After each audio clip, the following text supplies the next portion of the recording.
wife of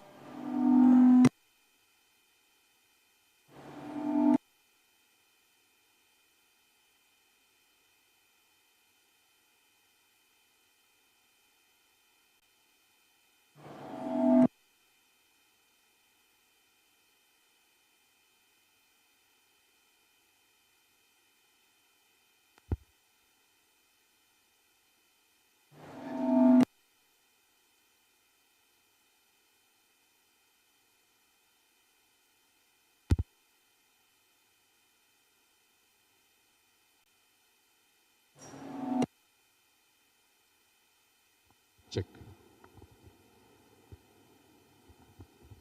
Thank you.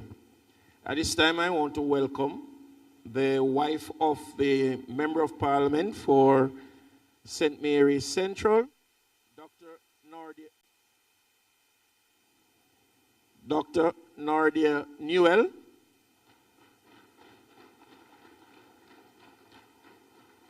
Nurse Iris Murray, former president of the Midwives Association of Jamaica, who happens to be the aunt to the Member of Parliament from St. Mary Central, also to the constituent who traveled here to support the Member of Parliament.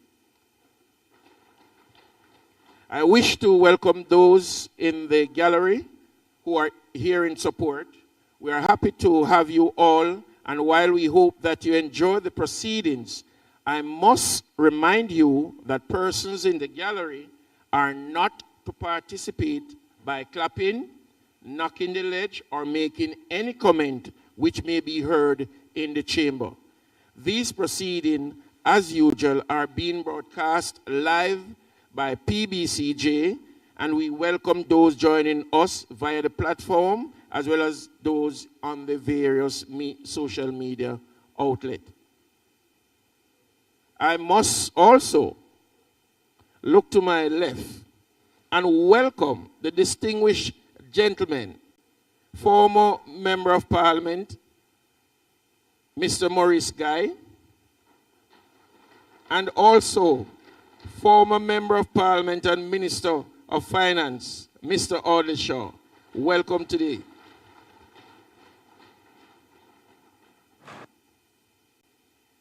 At this time, we'll take roll call.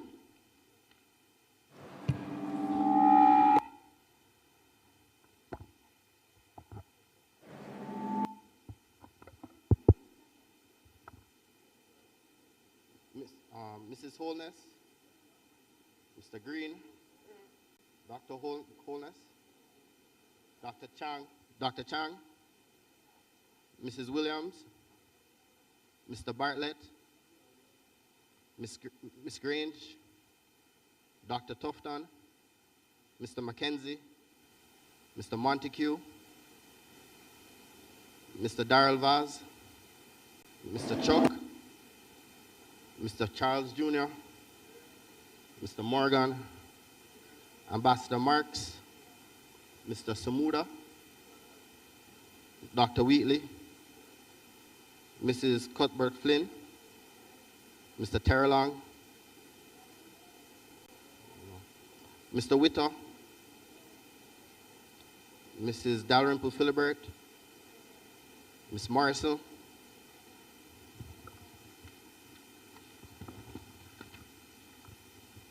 Ms. Lee, Mr. Donovan Williams, Mr. Main, Ms. Crawford, Mr. Delroy Williams, Ms. Hamilton, Mr. Seavright, Mr. Azan, Mr. Brown, Dr. Brown Burke, Mr. Buchanan, Mr. Bunting, Ms. Burchell, Dr. Campbell, Mr. Cousins, Mr. Crawford, Ms. Daly, Dr. Dawes, Mr. Golden, Mr. Gordon, Mr. Hales, Mr. Hines, Mr. Hilton, Mr. Jackson, Miss Jess, Mrs. Malahoo Fort, Mrs. Miller Bennett, Mr. Morris, Mrs. Nita Garvey, Mr. Newell, Mr. Paulwell, Mr. Phillips, Ms. Perkis, Mr. Robertson, Mr. Robinson, Dr. Russell, Ms. Shaw, Mr. Smith, Mr. Dwayne Vaz, and Mr. Warmington.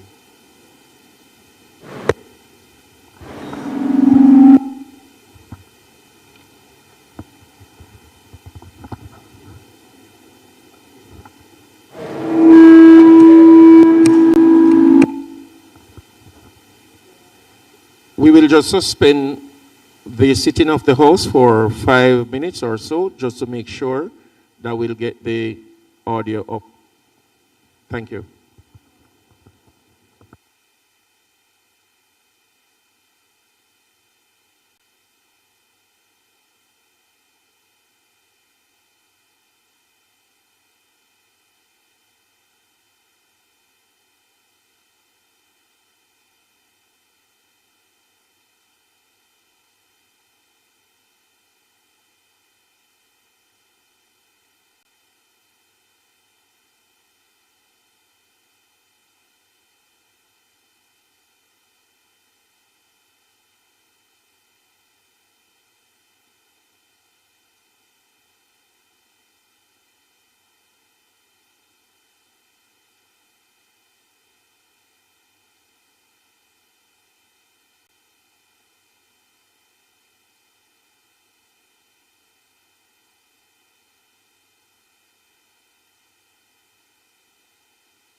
Me,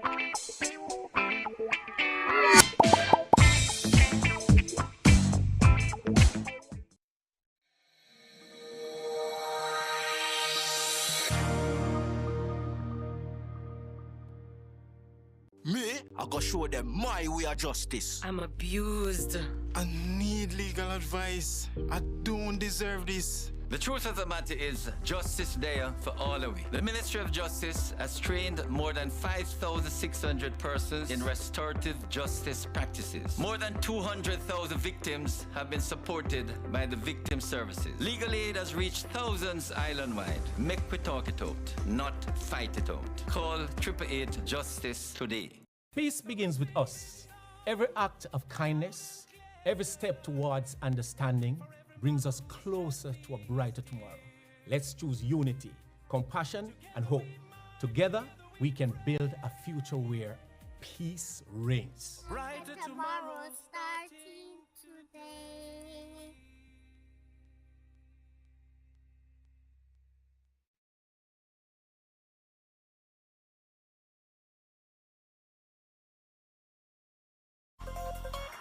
Motorists, as Minister of Justice, I appeal to you, obey the road code, pay your ticket on time, and only go to court if the ticket is being contested. Close to 80% of matters coming to the parish courts are for traffic breaches. Let's work together to make our roads safe and ease the burden on our courts. Embark on a journey to discover the truth that sets us free. Join us on Tomorrow's World, your weekly source of hope, answers, and divine insight.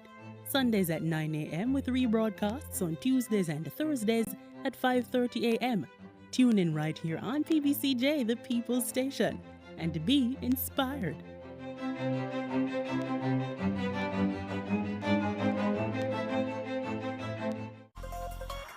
Motorists, as Minister of Justice, I appeal to you, obey the road code, pay your ticket on time, and only go to court if the ticket is being contested.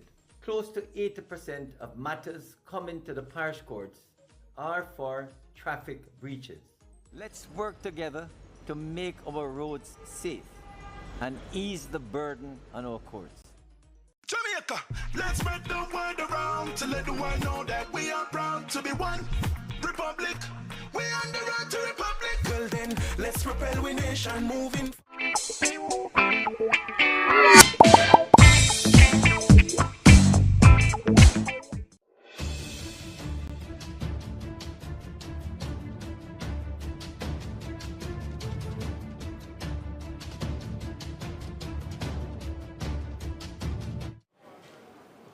Laid on the table of the House are the following: Integrity Commission's investigation reports into concerns that the following officers employed to the Firearm Licensing Authority failed to file their statutory declaration with the Commission for the year 2023, contrary to law, and their indicative ruling for the following persons: Mr. Donat Robinson, a public procurement officer; Mr. Clive Brown, an investigator; Mr. Dale Walker, also an investigator; and Ms. Dawn Dickinson, a director, corporate planning and client relations. Bills brought from the Senate, petitions, papers, reports from committees, notice of motion given orally, question and answers to questions, motion that may be made at the commencement of public business requiring notice,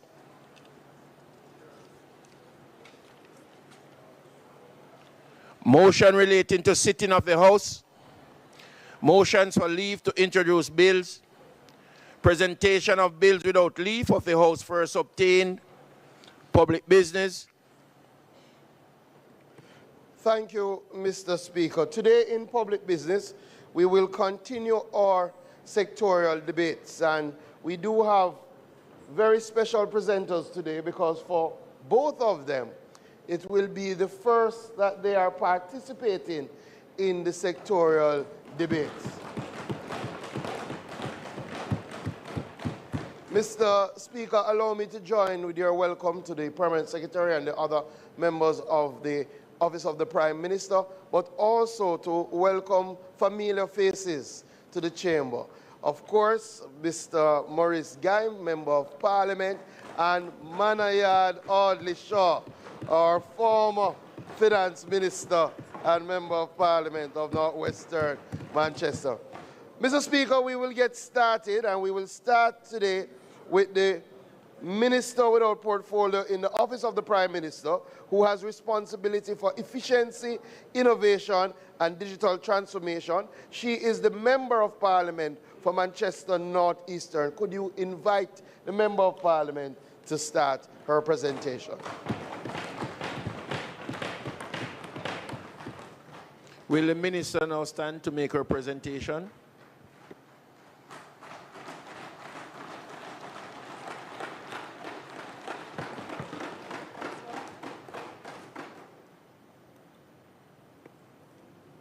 Thank you, Mr. Speaker.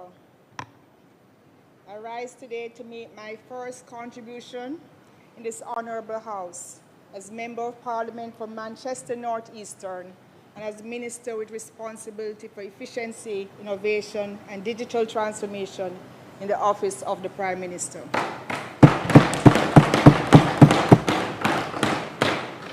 First, let me express my sincere appreciation to our Prime Minister, Dr. the Most Honorable Andrew Holness, for his leadership and for the confidence he has placed in me to help advance an agenda vital to Jamaica's future.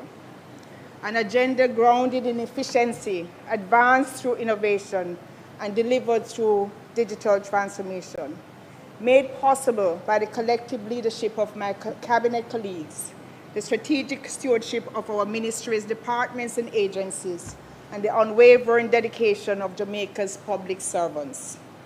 Mr. Speaker, let me start by thanking the people of Manchester North Eastern and acknowledging those who traveled to be in the gallery today. From day one, you embraced me as family. You opened your homes, you shared your hopes, concerns, and aspirations for your communities and your children. You chose Jamaica and sent me to this honorable House to serve as your Member of Parliament. So to the people of Manchester North Eastern, it is an honor to represent you, and I will continue to serve you with dedication, humility, and purpose. Now, Mr. Speaker, I know he was already acknowledged, but allow me to again acknowledge and recognize the Honorable Audley Manayard Shaw, who dedicated more than 30 years of service to the people of Manchester North Eastern and to Jamaica. You have heard all the areas in which he has served. His contribution to national development has been significant, and I thank him for his years of service to the Jamaican people. And I know it's really 33 years, so thank you for your service. I also extend my gratitude to Councillor Omar Miller, my dedicated workers, supervisors, constituency team, trusted advisors, and the committed members of my security and transport team, an extraordinary family of service providers whose tireless sacrifices, unwavering loyalty, and relentless hard work have carried me every step of this journey. Special appreciation to my Permanent Secretary, General Rocky Mead, and the OPM team, to agency heads already recognized. Your partnership, dedication, and shared commitment to public service are instrumental in driving the modernization of Jamaica and advancing a more resilient future for our people. Mr. Speaker, I also again wish to acknowledge the partnership with the World Bank Group and the Inter-American Development Bank. Their collaboration has played a vital role in strengthening the frameworks, financing, planning, and institutional support necessary to modernize Jamaica's service delivery, improve governance, and accelerate national development. Thank you. Mr. Speaker, I extend profound gratitude to my family who have so selflessly shared me with the people of Jamaica. Your unwavering love, patience, sacrifice, and steadfast support have been my strength. I extend sincere appreciation also to my parliamentary colleagues on both sides of this honorable House. Mr. Speaker, I stand here today not only as a representative for Manchester Northeastern, but as a servant of the Jamaican people, guided by a clear mandate to modernize how the government works, expand opportunities through technology, and ensure that progress reaches every community across Jamaica. Today, I'll present to this honorable House, to every Jamaican across this nation, and to our brothers and sisters throughout the diaspora, how the government's streamlining processes for efficiency and economic development, speed agenda, is driving Jamaica beyond resilience and boldly into an era of national resurgence. Mr. Speaker, let me start with the work of the Information Communications Technology Authority. The Information and Communications Technology Authority, the ICT Authority. Last year, in April 2025, the authority was formally operationalized with a clear mandate to strengthen governance, accelerate digital transformation, and bring greater coordination to how technology is managed across government. And we are already starting to see the results 1 year later. First, as was announced by the Prime Minister last year, the electronic motor vehicle registration and digital fitness certificates are now a reality. The government successfully modernized Jamaica's motor vehicle registration system by transiting from traditional physical documents to electronic motor vehicle registration and digital fitness certificates. Mr. Speaker, to date, 1.1 million motor vehicle registrations have already been processed online, reflecting a real and measurable impact of digital transformation in this space. This platform goes beyond simply converting paper processes into digital ones. It is reshaping how citizens experience government services. Jamaicans can now receive timely notifications when their certificates are nearing expiration, allowing them to stay compliant without uncertainty or last-minute stress. Renewals are also fully available online, enabling citizens to complete the process quickly and conveniently from wherever they are. Traveling to tax offices, no more traveling to tax offices or standing in lines.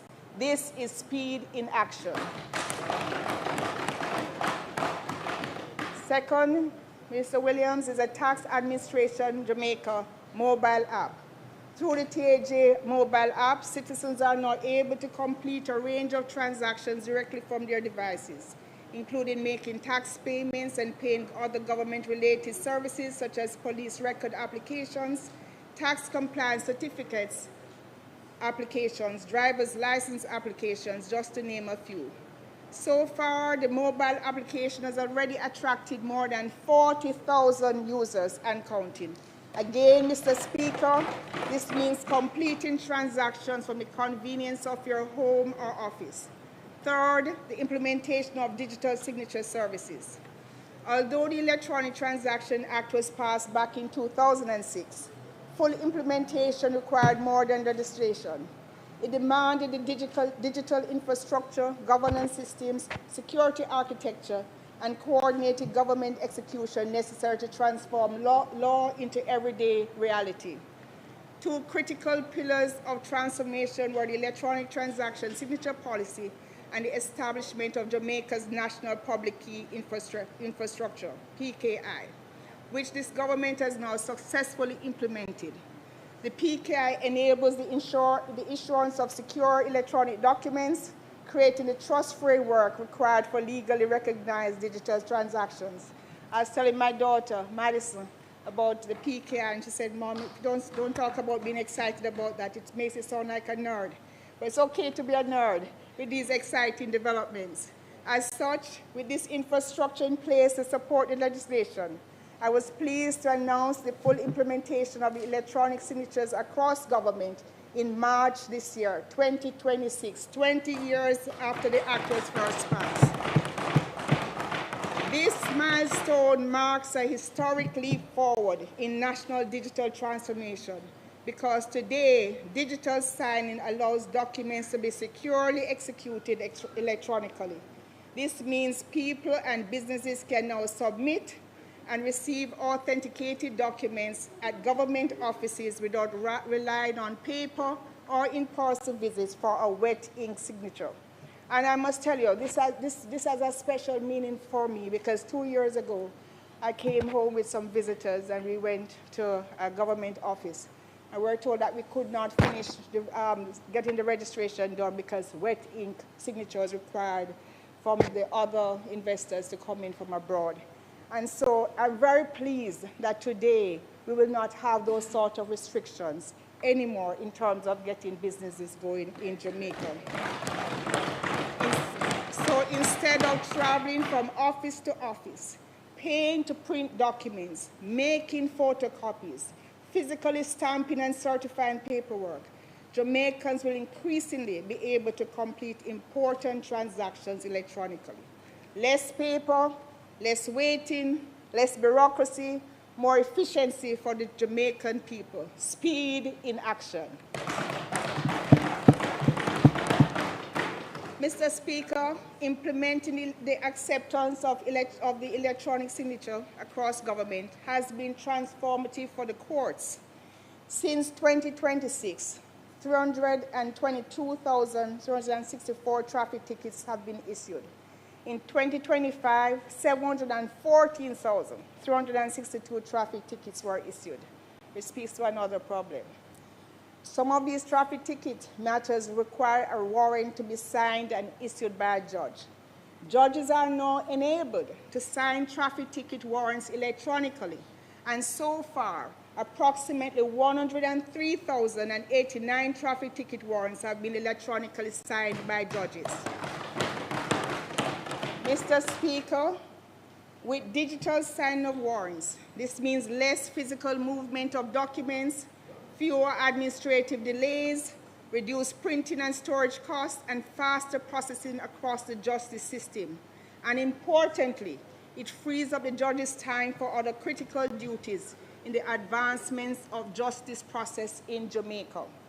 This is how digital transformation should work, not just digitizing paperwork, but improving how the government actually functions and delivers services to people every day. Mr. Speaker, the public can check their own traffic ticket status using the government's official traffic ticket digital service available at trafficticketlookup.gov.jm. Mr. Speaker, the government of Jamaica is also working to improve digital payments and financial inclusion. I'm pleased to share that the ICT Authority has successfully strengthened and modernized the government's secure online payment gateway, Paygate. Paygate facilitates online payments in both Jamaican and United States dollars using Visa and MasterCard, and integrates with the major local commercial banks for payment processing. Last week, I was at a meeting in Negril, and the operators there told me that they are still having problems because many of them don't have a credit card, they have debit cards. And so I'm pleased to update that that Paygate also will take Visa debit cards. During this last financial year, 6 government entities were added to the platform, and over 1 million transactions were processed, enabling citizens to conveniently pay property tax, business taxes, motor vehicle fitness and registration fees, and other government charges through the TJ mobile app. The Jamaica Customs Agency also uses Paygate and is allowing importers and brokers to pay custom duties, import permits, licenses, and certificates electronically, reducing processing times and improving ease of doing business. The remaining transactions were processed by the Betting, Gaming, and Lotteries Commission, Kingston Freeport Terminal, the Ministry of Agriculture, Fisheries and Mining, and the Port Authority of Jamaica, demonstrating the growing adoption of digital payments across government. I will now pivot to this financial year and share a few priority areas for the next phase of Jamaica's digital transformation. Let me first speak about the digital document wallet. Mr. Speaker, in building on the multi-agency success of the electronic motor vehicle certificates, the government will now add electronically will now allow citizens to securely store and share government-issued documents electronically, including birth certificates, national ID card, and any other civic document they want to store in the wallet. More convenience, more efficiency. Secondly is Gov Notify. Gov Notify will centralize government notifications and updates through email, SMS, and WhatsApp. People of Jamaica will be able to receive reminders for expiring passports, driver's license, and other important updates, because we all need reminders sometimes. These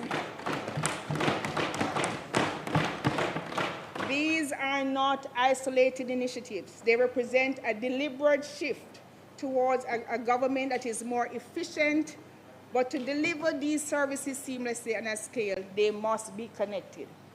So, Mr. Speaker, I am again so very excited to share that since last month, we implemented the Jamaica Data Exchange Platform, the JDXP. The JDXP is a foundational pillar of digital transformation agenda. At some point, every Jamaican has had to move from office to office, carrying documents, repeatedly filling out the same forms, and waiting far too long just to get business done. In government, there's a powerful force called turf. The JDXP represents a major shift from turf to joined-up government, from data silos to data sharing, from fragmented systems to integrated, interoperable government systems, from slow manual processes to real-time seamless services. The JDXP allows authorized government systems to exchange information electronically and in a standardized way. It allows institutions to securely verify information directly at the source instead of requiring citizens to carry documents everywhere. Think of JDXP as a trusted digital bridge, connecting government agencies and businesses, which means if you go to open a bank account, your identity can be verified in real time using your national ID card. No more, Barbara, no more JP letter, no more reference forms, no more back and forth, no duplication, no delays. That is what is coming. And Mr. Speaker, it is my intention that opening a bank account in Jamaica should move to first world standards, where accounts can be opened in under 1 hour.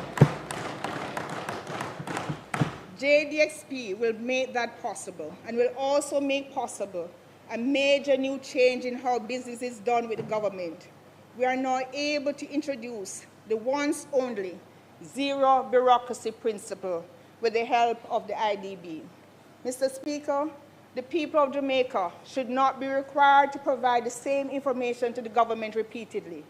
Through the once only principle being powered by the Jamaica Data Exchange Platform, information provided once to the government can now be securely shared with consent and reused across multiple ministries, departments, and agencies, reducing duplication, improving efficiency, and delivering a seamless, citizen-centered public service experience. These initiatives represent a deliberate and structured approach to modernizing public services. Mr. Speaker, I will now move to the second part of my update, the work of the National Identification and Registration Authority, NERA, formerly the Registrar General Department, RGD. In today's world, verifiable identity is what allows people to access jobs, banking services, healthcare, government services, and economic opportunity. If we are serious about reducing bureaucracy, improving efficiency, and modernizing public services, then we must also modernize our identity and civil registration services are delivered. Mr. Speaker, over the past year, NERA has been quietly building the foundation for that transformation, and we are now starting to see meaningful results. First, I'd like to announce today that NERA is Jamaica's newest 24/7 online act service. It is now among the first government services to provide 24/7 online access to all of its essential services, whether you're at home, overseas in the diaspora, or in your office. Jamaicans can now compete, and complete urgently needed transactions online, including applications for document recovery, birth certificates, death certificates, identification card applications, marriage certificates, renewals, and many more. These services deliver real and meaningful benefits to citizens by reducing administrative delays in critical areas such as school admissions, visa applications, bank loan approvals, insurance claims, and access to countless other essential services that Jamaicans depend on every day. For businesses and institutions, these innovations create a stronger, more secure foundation for efficiency by enabling faster onboarding of employees and customers, improving identity verification, and strengthening fraud prevention measures. Secondly, I'd like to highlight NERA's post-Hurricane Melissa document recovery program. Mr. Speaker, disasters have a cruel way of taking from people what they cannot easily replace.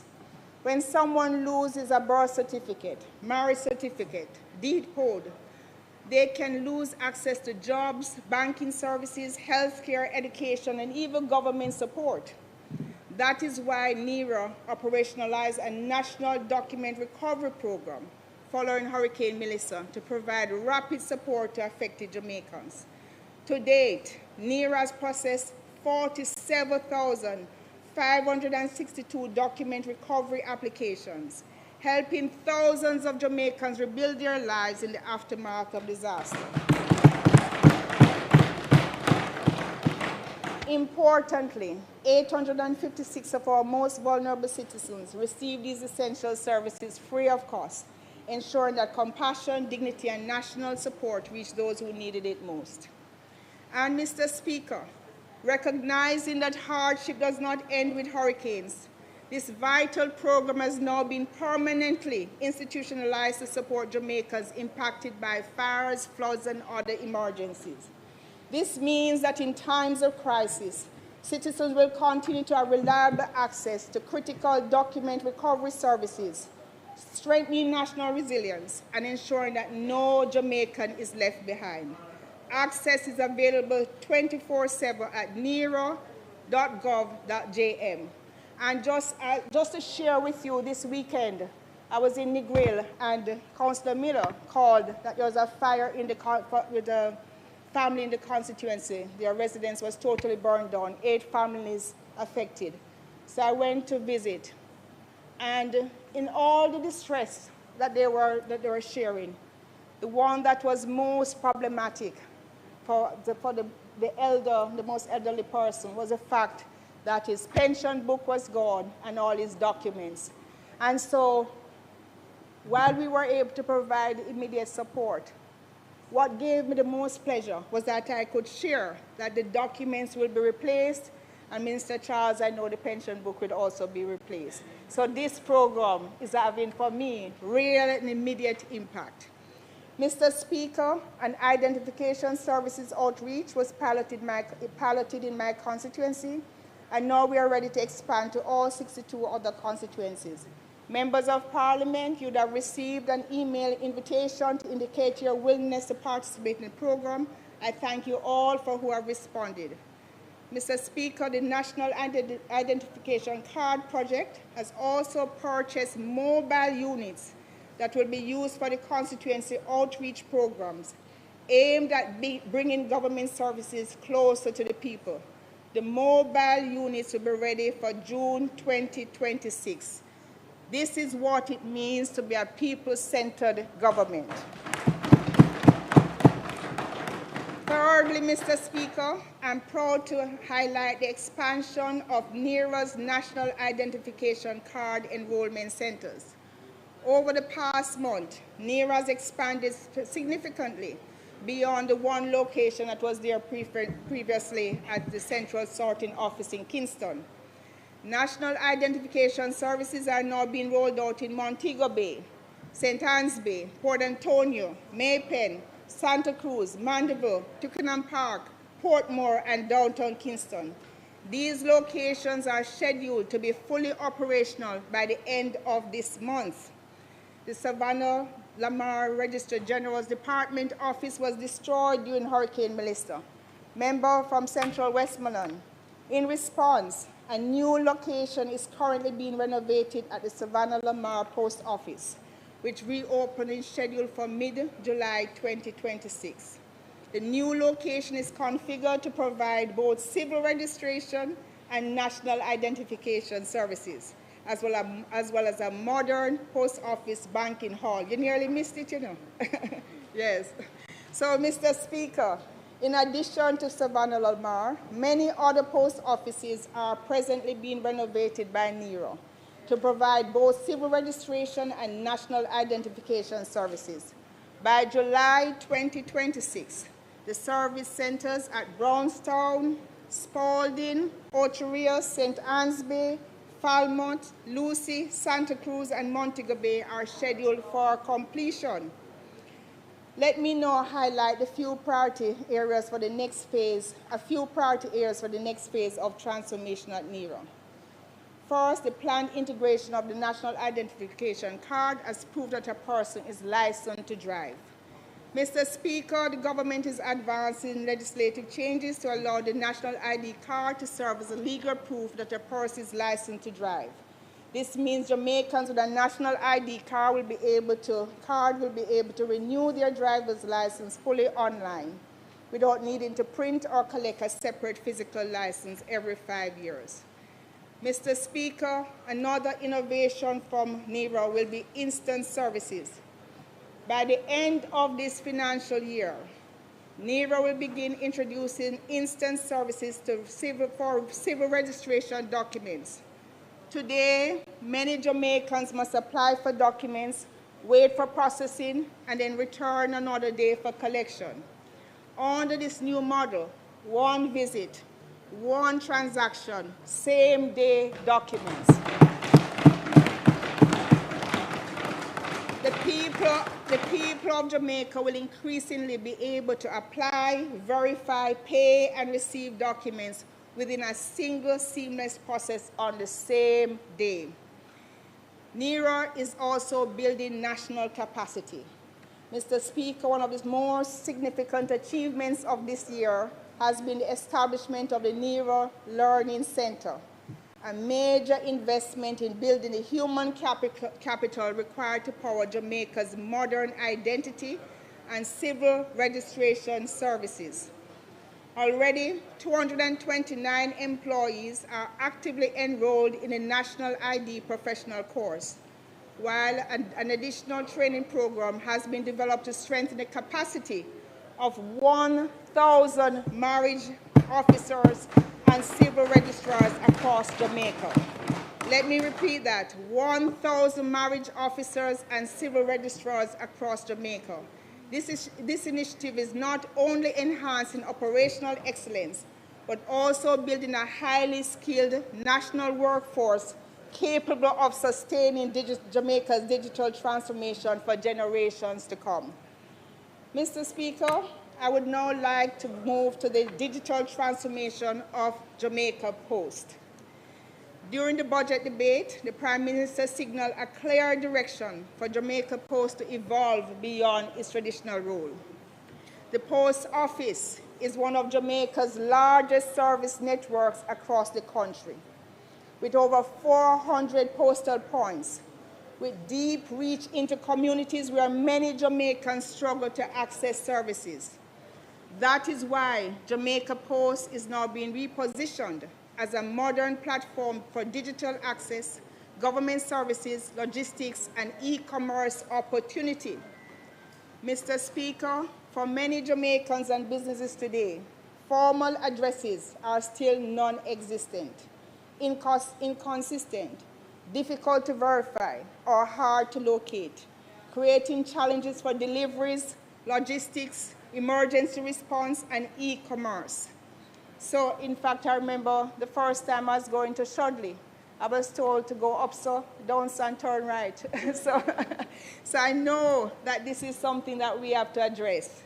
As part of the effort to address this challenge, Jamaica Post has been collaborating with YASO, Jamaica Limited, on the development and pilot implementation of a digital passcode and address system intended to improve location identification and delivery efficiency.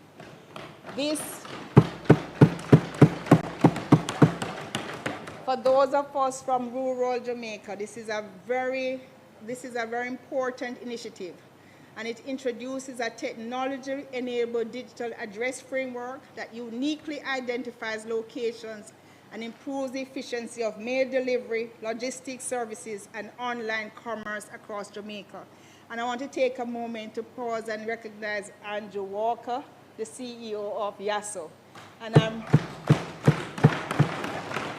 I'm recognizing Mr. Walker because it's an interesting story to me personally.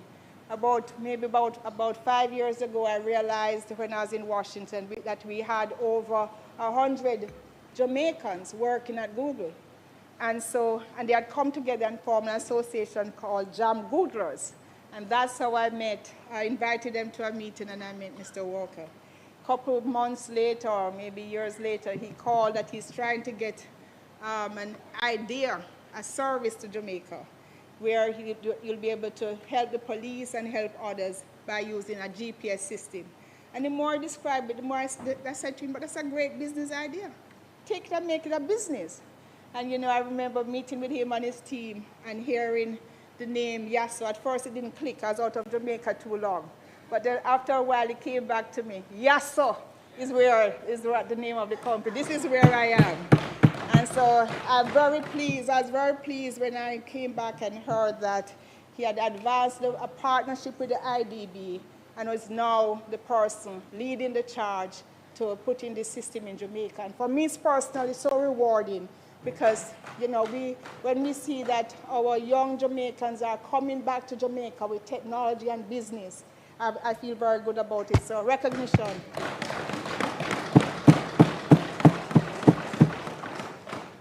So with that, we will provide every home, business, and lot with an address which reduces inefficiency and modernizes Jamaica's national infrastructure.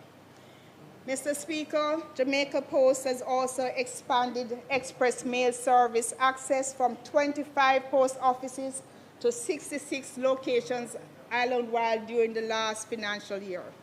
Many of you, my colleagues, you have reached out to me regularly asking about post office service for your elderly citizens and pension collection mechanisms, and we are addressing that. But equally important, the post office will be very important for our young people in micro and small businesses, online entrepreneurs, members of the creative industry who rely on affordable, reliable access to international markets. For many small business owners, access to shipping and logistics is not just a convenience, it's an access to customers, it's an access to growth. Which is why, Mr. Speaker, Jamaica Post has secured and is implementing the delivery duty paid solution to restore parcel and package delivery services to the United States. Many of you may not have realized, but the United States, they changed the policy last year, where many small items under $800 that used to go to the United States duty-free, that was terminated. So every parcel now going to the United States, even small items on $800 and under, you'll have to pay a duty. And so for a while, the system was suspended, but we were able to effectively put in a system so that the duties can be calculated and paid before the package leaves Jamaica. Let me really congratulate the Postmaster General and his team,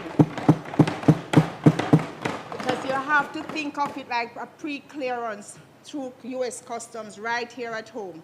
So when it arrives in the United States, there are no surprises, no delays, and no rejected shipments. Jamaica Post has put in place the system and partnerships to do exactly that. Calculate the applicable duties, which are paid online and remit directly to U.S. Customs on behalf of the sender. As a result of this technological solution, Jamaica Post can now resume package and small packet delivery across the United States market on June 1, 2026. This is important for our MSMEs, our online entrepreneurs, and every Jamaican selling products internationally through digital platforms. It reopens a critical trade channel, supports business growth, and strengthens Jamaica's participation in the global digital economy. Mr. Speaker, let me highlight a few areas for the next phase of the transformation of Jamaica Post. First, the One-Stop Government Services Center. Today, I'm pleased to announce that the Government Service Center initiative is now being piloted by the Jamaica Post. Through this initiative, post offices will increasingly become modern one-stop service centers where citizens can access government and commercial services online, especially for Jamaicans who may need assistance using digital platforms. And, you know, this again is special for me because 25 years ago, I had this idea and approached the then minister with the responsibility for post offices with this idea and started in a limited way, but it didn't really go much further than bill payments. So it's a special privilege to be in a position to drive the policies to maximize the potential of our post office network. I'm told that sometimes I'm a little bit ahead of my time, but member from Southeast and St. Catherine, time come. It's time to drive it forward. So in partnership with the Inter-American Development Bank, the Government Service Initiative will be launched at selected post offices, and we are grateful for the $224 million in financial support, which is along with technical assistance, which is driving this initiative forward. Bringing full services is about ensuring that no Jamaican is left behind in the digital age. Secondly, Jamaica Post continues to expand express mail service across the country. During this financial year, express mail service will expand to an additional 44 locations, increasing its national footprint to 100 post offices island-wide.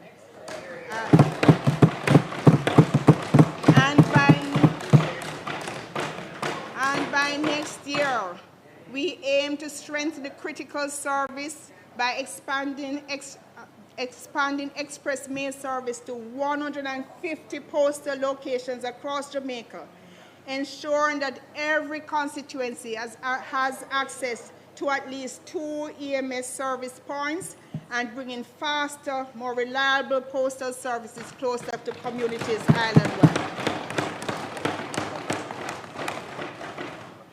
Third, we are modernizing and restoring the postal infrastructure. No transformation effort can succeed without modern infrastructure. Most of our post offices have faced decades of deferred maintenance, compounded by severe damage from Hurricane Beryl and Hurricane Melissa. In total, 108 post offices are significantly impacted. But, Mr. Speaker, restoration and modernization efforts are now fully underway to rebuild a stronger, smarter, and more resilient service in the post office network for the Jamaican people. 25 affected locations are targeted for repair during this financial year, while under the NIS project, another 23 post offices are being comprehensively refurbished and modernized. That brings a total of 48 that is under the regular budget, and thankfully, under NARA, we'll be able to more than likely complete all the 108 post offices. To date, 4 locations, the Central Sorting Office, Ligani, Moon, and Harfordtree, have already been completed. Huh? Well, they are completed. Mr. Speaker, access to digital services depends on reliable internet connectivity. That is why Jamaica Post is securing grant funding, starting with the $6.8 million from the Universal Postal Union to strengthen internet connectivity. And that is why, as a government, we are also taking decisive action to expand access. So I'll just take a few moments to mention other national initiatives across the government, starting with the National Broadband Network. The NBM, as currently designed, represents a transformative national investment that is expected to connect up to 2,768 government locations, including schools, while expanding high-speed broadband access to approximately 490,000 homes across Jamaica, including 140,000 in underserved communities. This initiative will significantly strengthen digital inclusion, expand access to opportunity, and help bridge Jamaica's connectivity divide. The government has also recently signed with Transamerica's fiber system for a new subsea cable into Jamaica. This will dramatically increase Jamaica's internet speed with up to 20 terabits per second of bandwidth. The NBM project and a new subsea cable will dramatically strengthen the country's digital infrastructure. Mr. Speaker, the goal is simple: to give every Jamaican better internet access at more affordable prices, so that whether someone lives in Kingston or a remote community, they can learn, work, build a business, and turn great ideas into real opportunities that can uplift their family, transform Jamaica, and compete on the world stage. There are other transformative digital initiatives happening across government, including the introduction of electronic property titles from the National Land Agency. However, I must note that there's a great need to still simplify and modernize the government services infrastructure. In going through and listening to many stakeholders, tourism operators, financial service providers, distributive traders, developers, all spoke of the regulatory burden, from the procurement process to permits and approvals at the municipal corporations to getting paid from the government. And that one is particularly painful. After you go through all the process to do business, and have to wait a long time to get paid, sometimes to the brink of bankruptcy. These are systems that we will have to change. And so that is why today I'm most excited to share why the government will be able to make these transformative changes to address these problems in a shorter than expected timeline.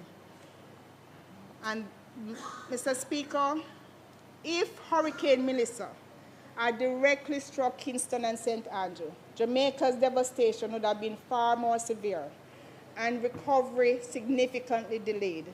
How much time am I? The heart of government. The heart of government operations could have been wiped out. This reality makes one thing clear: strong physical infrastructure is not enough. Jamaica must also build resilient digital infrastructure to ensure government services, critical systems, and national operations can withstand hits and continue even in times of disaster. As such, I'm the biggest supporter of the National Reconstruction and Resilience Authority. As a democracy, I have no issues with the debate to address concerns to ensure proper accountability. And let me pause to acknowledge the work done by Mr. Chuck, CAPSEC Audrey Stewart, the Attorney General, the Solicitor General, and the dedicated civil servants supporting and advising the Legislative Committee of Cabinet. I want to join the Prime Minister and my colleagues in assuring the nation that before the draft bill came to Parliament, we had numerous meetings and vigorous debates to ensure that the concerns of probity and accountability were matched but not compromised with the objective of efficiency. Let me also commend the House Leader for all the meetings that were convened to ensure our parliamentary team had every opportunity to ventilate their concerns and come to this honorable House as a unified team to present and defend this worthwhile legislation. So let me be clear. We have this one moment in time to set Jamaica on a transformative path of planned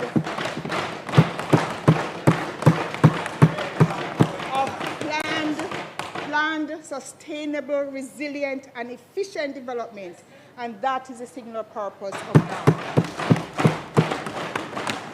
But let me share another reason why I'm so excited about NARA. Last year, in one of my first meetings with the World Bank, they shared a well-researched and documented digitalization project for Jamaica. And with their funding, we are working on its implementation. And in February of this year, we were invited by the EU to look at how Europe has built climate resilience through the use of advanced technology. And I got fully exposed to the concept of digital twins, which provided the answer for resilient and efficient government, a government digital twin, to ensure Jamaica can remain operational, responsive, and resilient no matter the crisis, and at the same time also complete the reform and modernization of our bureaucracy. The Government Digital Twin Program is a bold national initiative that will leverage its strategic efficiencies to create Jamaica's digital parallel government ecosystem.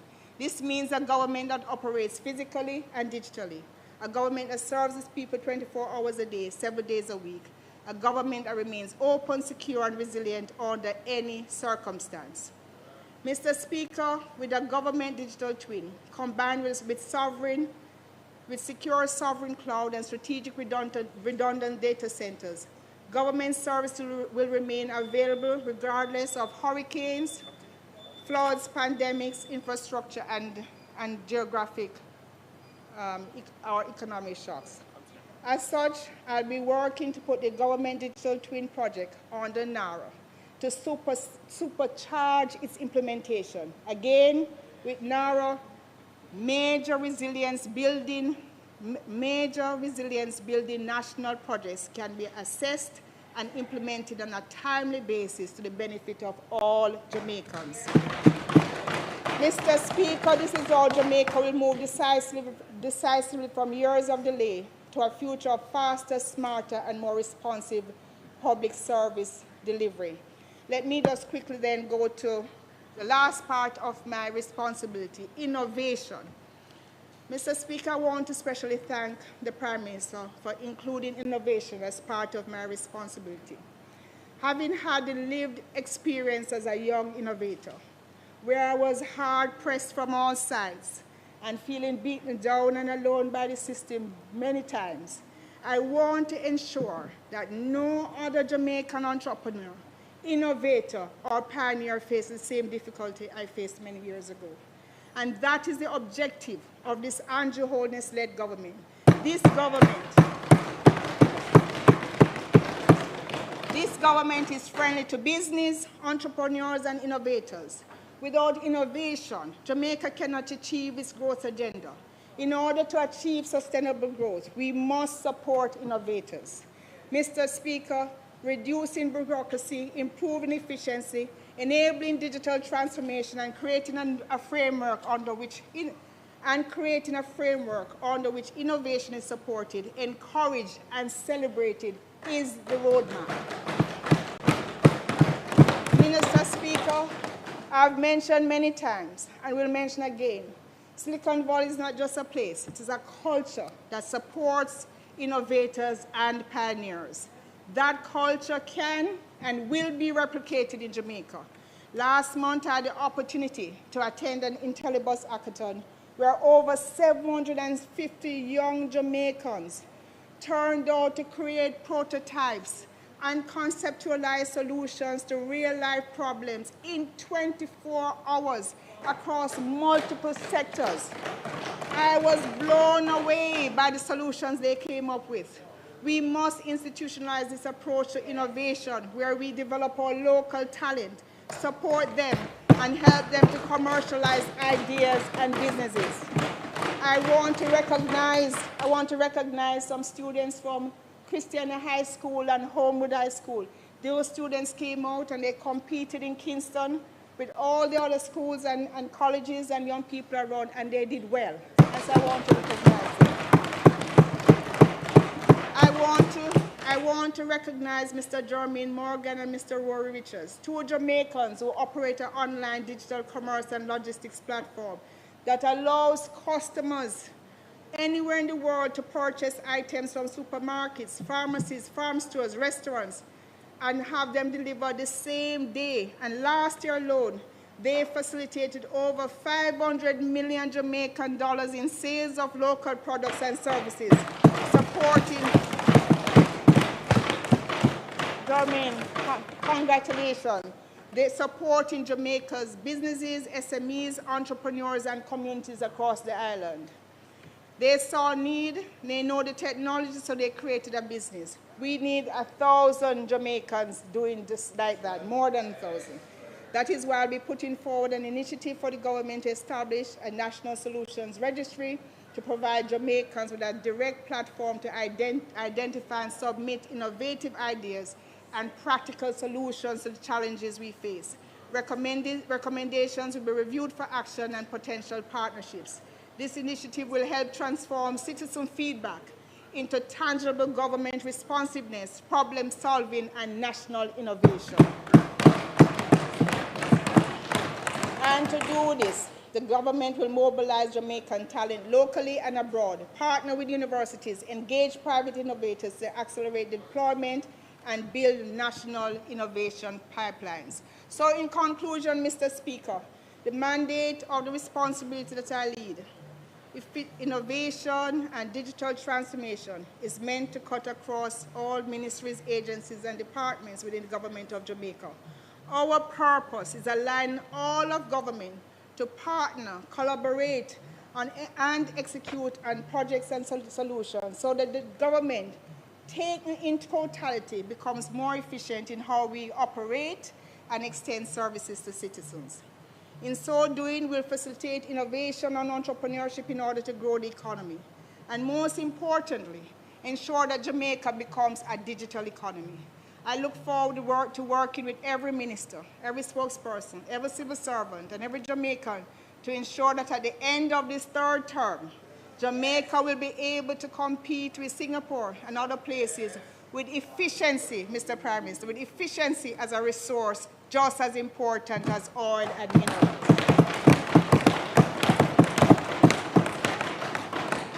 Mr. Speaker, the journey from resilience to resurgence is steadily advancing. I've taken it on personally. I've been running at top speed from my focus from the White House to Jamaica House, from Washington to Christiana.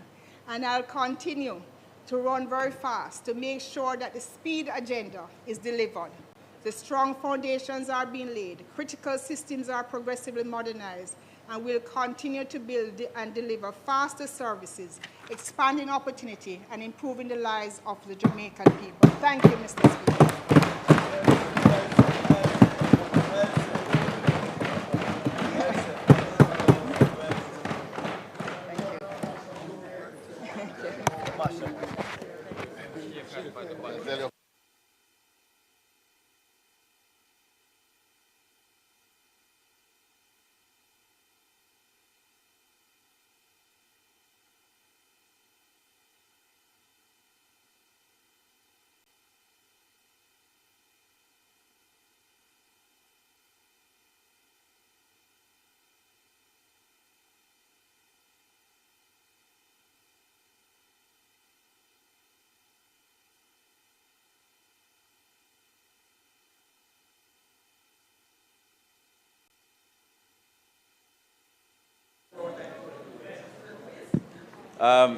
Mr. Speaker, we'd like to express our profound thanks to the member from Manchester North Eastern and Minister without portfolio in the Office of the Prime Minister with responsibility for innovation, efficiency, and digital transformation, the Honorable Audrey Marks OJ, for what was indeed a very welcomed, eye-opening presentation. So I want to thank her. And now we will have the Member of Parliament for St. Mary's Central, who also will be doing his first sectoral presentation in this House.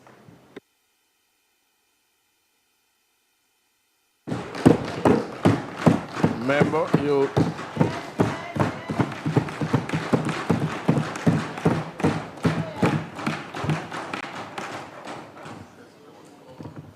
Thank you, Mr. Speaker. Permission to speak from a seat other than my own. And without my voices, I guess I need permission to speak with a voice other than my own. Permission granted. Mr. Speaker, I rise today to make my inaugural contribution to these sectoral debates in my capacities as the Member of Parliament for St. Mary Central and the Shadow Minister for Environment and Climate Resilience. These are responsibilities I do not take lightly, because when we speak about the environment, Mr. Speaker, we're not speaking merely about trees and rivers. We're speaking about whether our children can drink clean water, whether our farmers can survive the next drought, whether a family can ensure the home they use their life's work to build, whether fisherfolk in places like Paji and Robbins Bay can still make a living from the sea, whether our people will still be able to access the beaches their grandparents once walked on freely, whether communities in places like Lucy, Buff Bay, Helshaw, Port Murray, and many others can survive stronger storms, collapsing roads, rising heat, and worsening flooding. The environment is not separate from the economy, Mr. Speaker. The environment is the economy.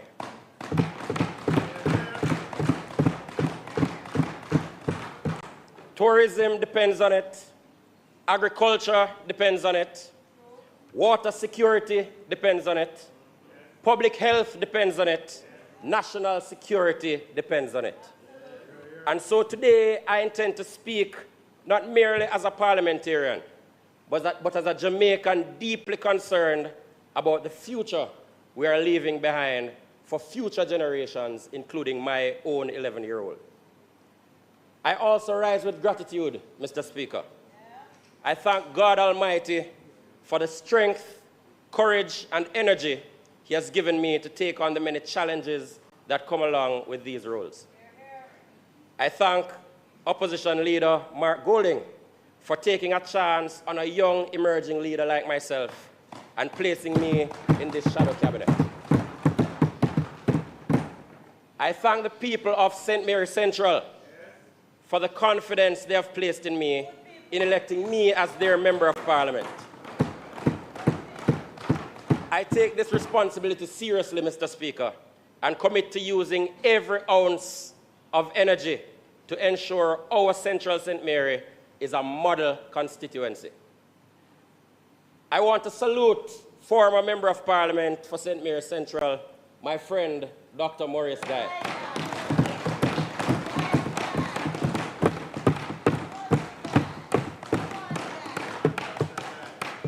Maurice has not only been my Member of Parliament, he was my family doctor growing up. He was the chairman at St. Mary High School where I was a student, and he's the godfather of my son. His approach and personality ensured one of the smoothest transitions in our constituency. He stayed with us throughout and has continued to stay with us. I don't want to single out people, but I want to salute my aunt, who is sitting in also for my mother who was not able to make it. Auntie Iris, or Nurse Murray, is the former head of the Midwives Association of Jamaica. And some of the values instilled in me, the good ones, she can take credit for. I especially thank my 4 divisional leaders, Councillors Fife, Garvey, MacDonald, and Miss Silvera, for their continued support. I thank my constituency executive, my team, the many Jamaicans across this country, the activists, the scientists, the planners, the prayer warriors, the teachers, the farmers, the ordinary citizens who continue to raise me in prayer and to raise the alarm about the environmental challenges confronting Jamaica in their respective locales. Importantly, I thank my darling wife, Dr. Nordia Thompson-Newell.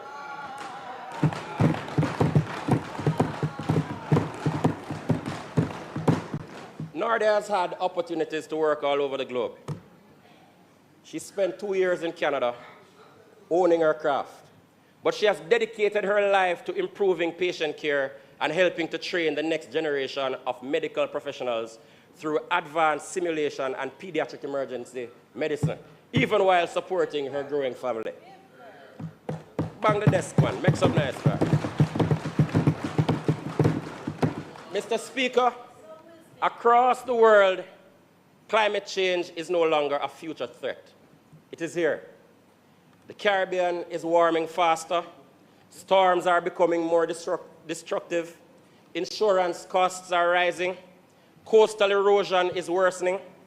Food systems are under pressure, and water systems are increasingly pressured. And despite it contributing nothing almost to global emissions, small island developing states like Jamaica stand among the most vulnerable nations on this earth. Yet even in this moment of danger, their opportunity lies. There's an opportunity to rethink how we build, how we plan, how we enforce, how we protect, and how we govern. That's right. And most importantly, an opportunity to decide whether environmental protection in Jamaica will belong only to the privileged or whether environmental justice will belong to all.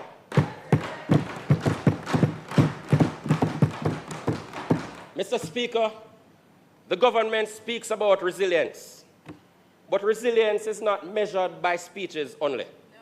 It is measured by delivery. It is measured by whether promises become policy, whether policies become law, whether law becomes enforcement, and whether enforcement changes lives. Because that is what we are here to send. We're sent to. And that is where, Mr. Speaker, this administration struggles. Mr. Speaker, few issues capture environmental inequality in this country more clearly than beach access. It is to our national shame, Mr. Speaker, that less than 1% of this natural resource can be freely accessed by our people. For years, Jamaicans have watched large portions of our coastline become increasingly inaccessible. First, they encounter the security guards. Then they go into the gated developments, the hotel corridors, the blocked pathways, and the disappearing fishing access. An island nation surrounded by the sea, where many citizens feel alienated from the sea itself. The government has finally tabled a beach access and management policy. And while I welcome the acknowledgement that a problem exists, the policy does not go far enough to address this problem. Because the policy still approaches beach access as a managed permission rather than a fundamental public right. Mr. Speaker, a beach cannot merely belong to those who can afford a room key or a day pass. Our coastline is part of our natural and our national inheritance.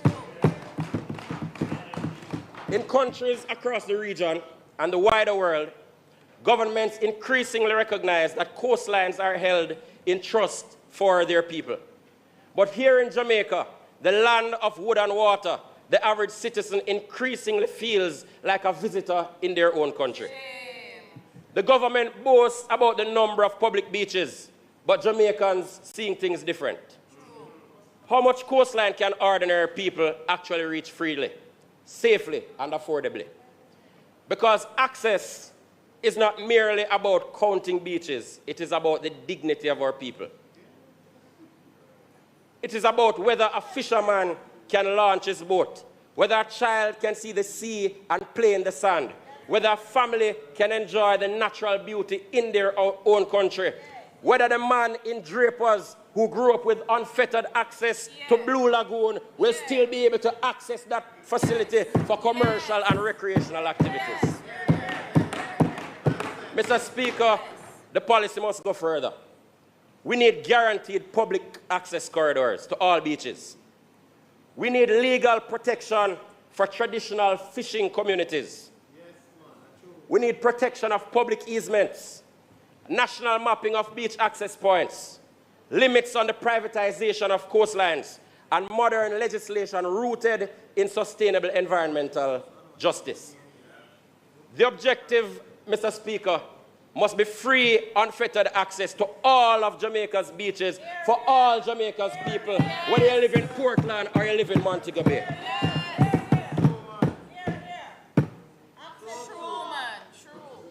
Because beaches are not merely tourism assets. They're not merely tourism assets. They're a part of Jamaica's shared natural heritage. Jamaicans must not only live where others vacation, we must be able to enjoy our natural resources. Mr. Speaker, last year was an election year. And I hear my good friend talking about what is true and not. Let's talk about some truths. Several environmental groups came together and made their concerns known to both major political parties. And the minister made several promises in his 2025 sectoral presentation. Well, I have a list of the promises of the bills that were tabled and the policies that were laid on the paper in this House. And many of them remain incomplete and unfulfilled. We heard the environmental impact assessment regulation announced again this year after being announced last year. This old can has been kicked down the road for many years. Where's the wastewater and sludge regulations from 2025? Where are the strengthened air quality regulations? Where are the hazardous waste regulations? Where's the meaningful modernization of environmental enforcement? Too many announcements, too little execution. Mr. Speaker, while announcements are made and not kept, communities across Jamaica continue to face flooding, collapsing roads, poor drainage, blocked gullies, deforestation, and worsening environmental decline.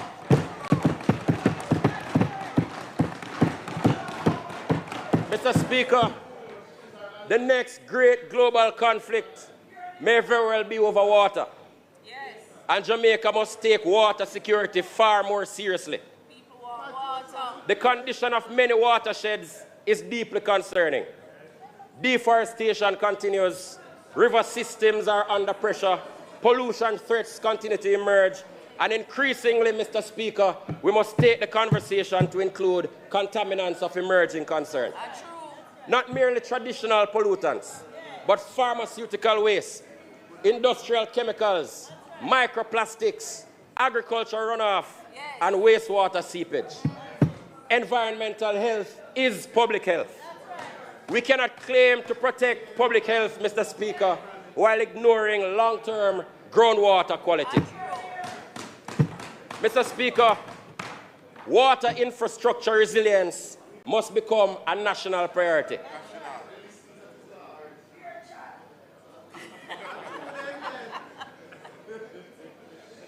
Mr. Speaker, the collapse of roads and bridges during periods of heavy rainfall should remind us that climate resilience is not theoretical. It is physical. It affects whether ambulances can pass going about on emergencies, whether children can get to school, whether businesses can survive, whether communities become isolated. I want to speak briefly about solid waste, Mr. Speaker. Jamaica's solid waste challenge has become a major environmental and public health crisis. Plastic water clogs our drains. Plastic clogs our drains. Flooding worsens the situation. Communities suffer. And despite years of talk and anti-litter campaign, enforcement remains weak. The average Jamaican, Mr. Speaker, still sees indiscriminate dumping with little consequence. Poor collection schedules lead to increased instances of illegal dumping.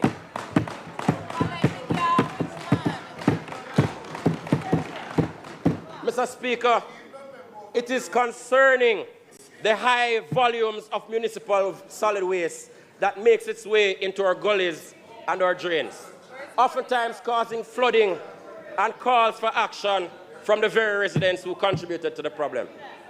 Environmental laws without enforcement become nothing more than mere public relations exercises. Mr. Speaker, we need stronger penalties. We need better enforcement coordination. We need better collection. We need more environmental wardens, modern waste separation systems, investment in recycling infrastructure, and greater producer responsibility. Because environmental responsibility cannot rest only on citizens while large-scale waste generators escape accountability. Let us begin the conversation about extended producer responsibility. Mr. Speaker, climate change is not only an environmental issue. It is a justice issue. Those who contribute least to global emissions often suffer the most. The poor, rural communities, our small farmers and fisher folk, and our inner city residents. And so climate resilience cannot become another privilege only available to wealthy communities. We must ensure that adaptation financing reaches ordinary people, Mr. Speaker. Jamaica must continue to aggressively pursue climate financing, but we must also improve domestic governance, because international financing increasingly depends on transparency, accountability, and implementation capacity. Integrity matters in international financing. And this is where, Mr. Speaker, we continue to face a challenge. So climate resilience, Mr. Speaker, must influence how we go about treating with our governance framework. It must influence road design, housing approvals, drainage systems, agriculture planning, insurance frameworks, infrastructure investment, and national budgeting. Every ministry should be required to demonstrate climate resilience outcomes every time they go with a budget line item, because resilience cannot remain isolated inside one portfolio. It must become a whole of government framework. Mr. Speaker, Jamaicans are increasingly embracing renewable energy. Our families are investing in solar. Our businesses are investing in efficient energy systems, and electric vehicles are becoming more common. I'm the proud user of a plug-in hybrid electric vehicle myself, and solar at home makes the ride almost free.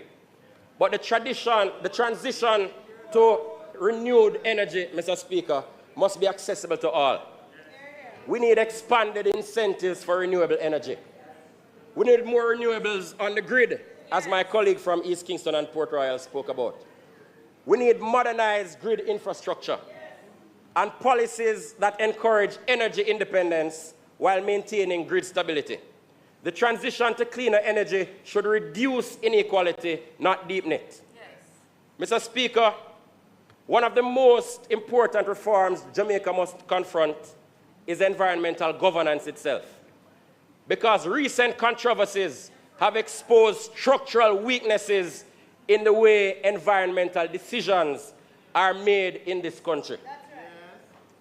I won't delve too much into the matter involving the 2020 mining permit, which was granted to Bengal Development Limited after the minister overturned an earlier decision made by the NRCA. This is very ominous when you consider the recently passed NARA legislation, Mr. Speaker, which will pretty much legitimize this kind of action. And the question, Mr. Speaker,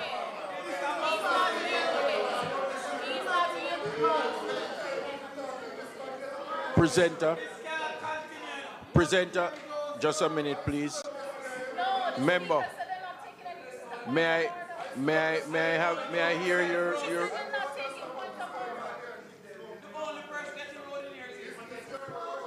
A live matter before the court. Mr. Speaker, yesterday the leader of reflecting on a decision of a court of law being likely to prejudice a case which is under trial, including a case tried by a court-martial before confirmation, or 35.3.2, reference shall not be made, contents of speeches.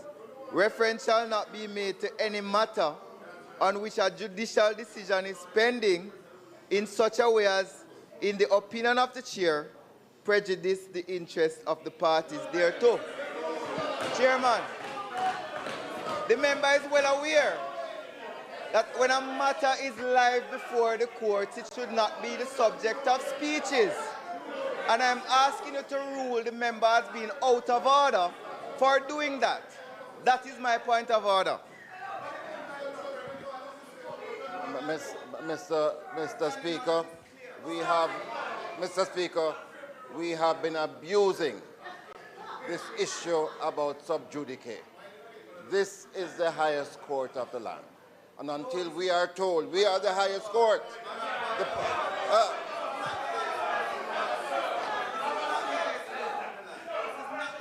the Parliament is.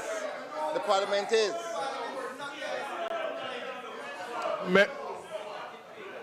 There is nothing that the member has just said that in any way will violate any sub judice rule. There's nothing that he has said. Please allow the member to continue uninterrupted. Mr. Speaker, can you just enable the member to continue his presentation uninterrupted?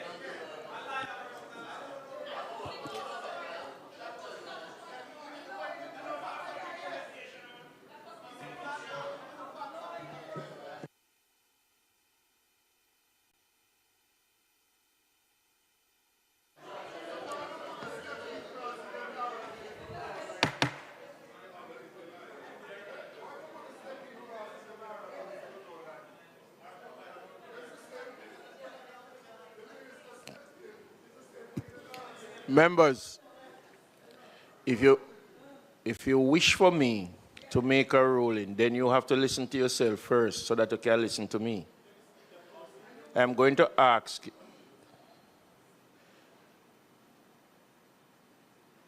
I will ask the member, the presenter, to make sure that he limits himself to a situation that causes a conflict. I am going to allow you to continue.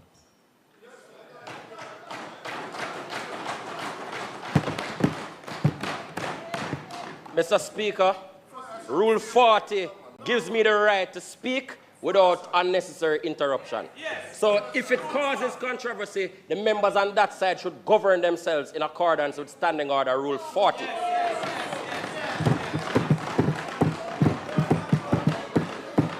Mr.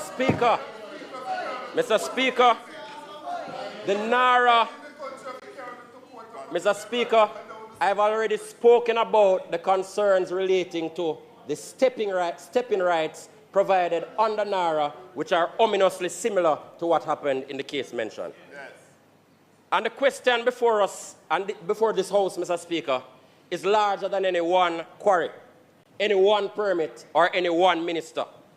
The bigger question, Mr. Speaker, is can environmental science and technical expertise be overridden by political discretion without sufficiently transparent safeguards? No. Mr. Speaker, environmental regulation must not only be independent, it must be seen to be independent. Yes.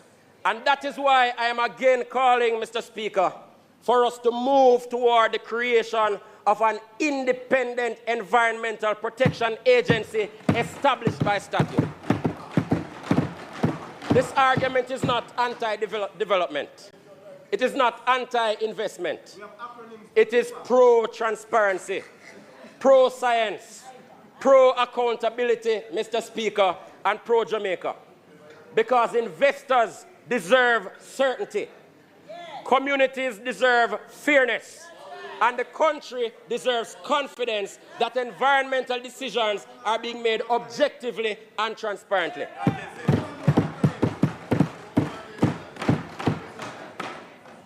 Mr. Speaker, NEPA cannot continue to appear trapped between environmental protection and developmental pressure. NEPA, which manages the NRCA, continues to sit in the Ministry of Economic Growth and Infrastructure Development, even after environment and climate change has been given its own ministry. Yet planning, Mr. Speaker, and environment protection. What is what? Hello, I consulted with the clerk. You saw the clerk standing a while ago. I consulted with the clerk. The case that was mentioned is still in the court. The appeal was filed just last week. No, I'm saying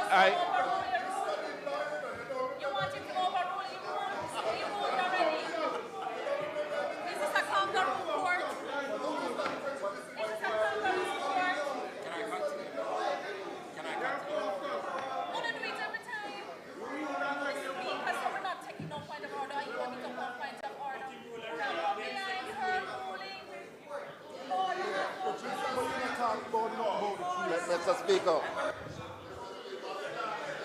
Turn your mic on. Turn your mic on. Mr. Speaker. Turn your mic on. Turn yours off. Mr. Speaker, from the initiation of the matter of Bengal in court, this Parliament has been commenting on it consistently. I have mentioned it in speeches here. Others have. The matter has been recently decided by the court. If there is an appeal, let them call. Yes, it does not mean. But Mr. Speaker, it is unfair. It is unfair to interrupt the member. In this way, I think the member deserves an additional 5 minutes because yes.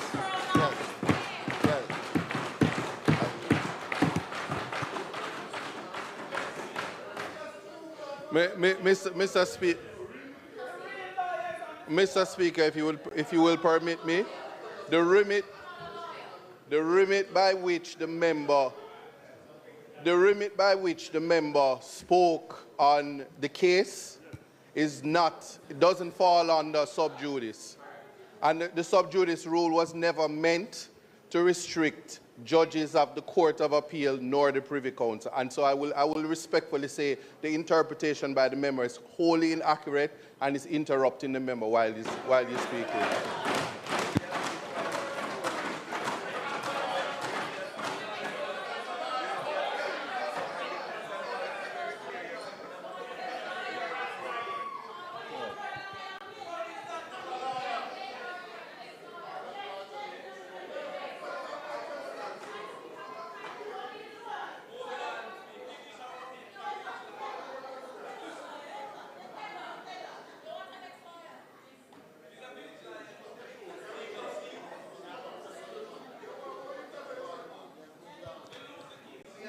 Member, you want to say something, member from Manchester?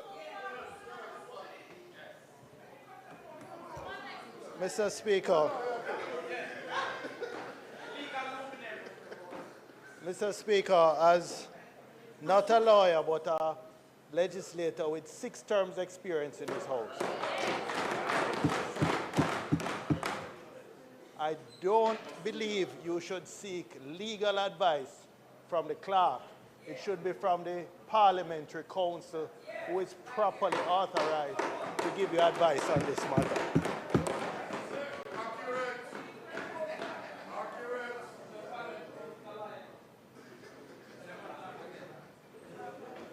Can I? Go on.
Members,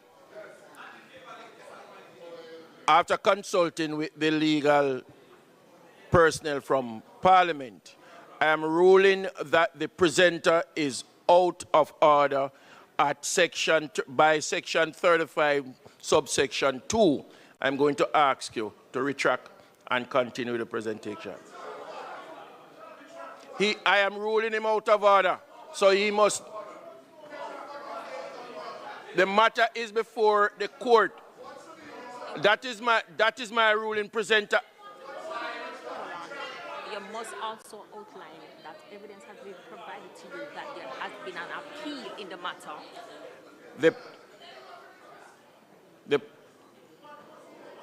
The evidence has been provided that the matter is in court at this time. Yes. I am.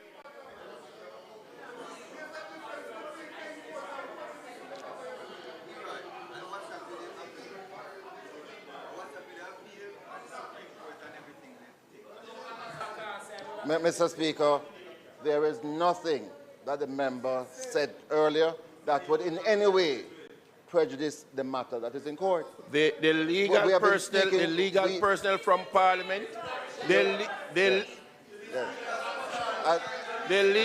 person. Mr.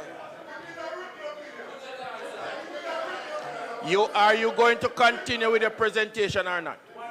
Yes, he wants to continue. And I'm saying I'm ruling him out of order. No, you can't rule him out of order. That is my decision. My decision is that I'm ruling the presenter out of order on the matter. You cannot rule the... Mr. Speaker, can you allow the member to continue with his presentation? We're asking you to allow the member to continue with his presentation. Afterwards, we need a written legal opinion on this matter. We need a legal. I need to intervene. I need to intervene because it is clear that the opposition is abusing processes here. The member from South Manchester said that the clerk should not advise you, when it states in 5 that the clerk should advise the speaker. The standing order also says that that your ruling is final. But we have the leader of opposition business questioning your ruling. We cannot continue to allow the undermining of the standing orders in the House, Mr. Speaker.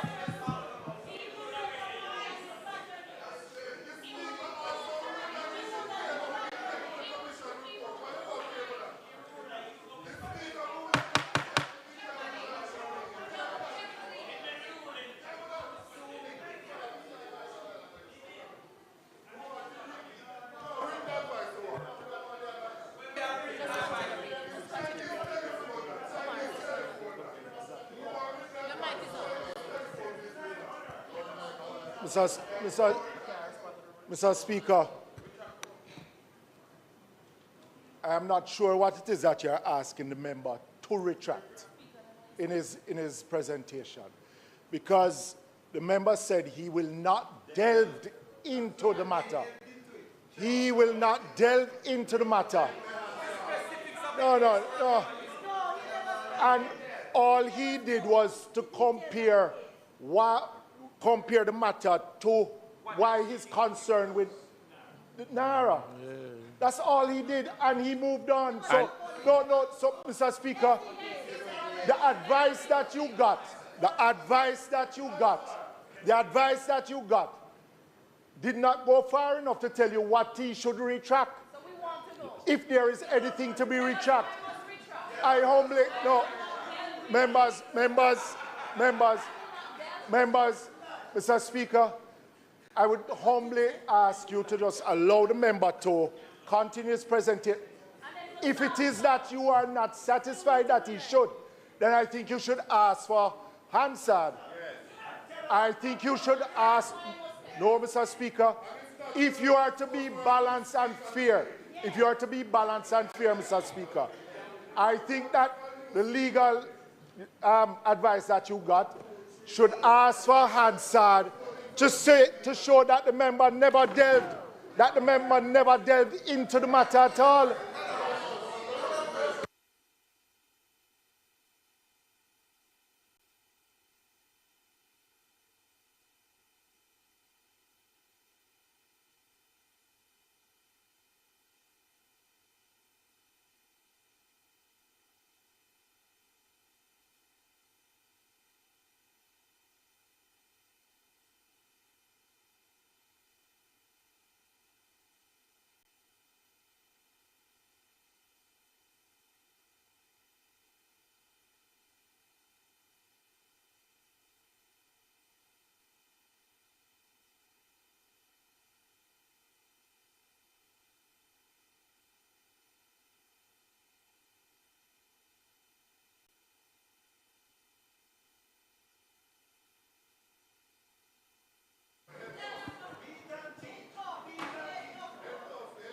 Member, once again, I'm ruling that you continue your presentation, but remember and be reminded that making reference to a case in the court, I am going to rule you out of order again.